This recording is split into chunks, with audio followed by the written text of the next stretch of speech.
Partia ka lëvizur në varësi të herëve.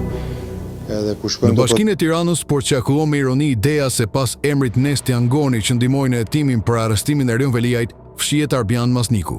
Kjo është një humor i zi që nënvizon për çarje mes dikur miqve të pandar.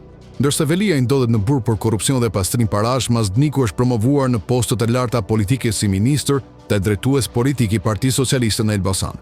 Bashkëpunimi i tyre daton që nga vitet e gjimnazit duke vijuar me organizatën mjaft dhe lëvizjen G99 dhe më pas në Bashkinë e Tiranës ku Masniku ishte njeriu më i besuar i Veliajt për çështje kyçe përfshir aferën e incineratorëve në Sharr. Në vitin 2022 në kulmin e skandalit, Rama largoi Masniku nga bashkia dhe emëron ato ministër, gjë që u pa nga disa si tentativë për ta larguar nga skenari penal që afroi. Ndërkohë që drejtues të qarkut arrestoheshin, Masniku qëndronte në kabinetin qeveritar. Kur Veliaj u arrestua në shkurt të vitit 2025, shumë u arrestuan për ta mbrojtur publikisht, por Masniku jo.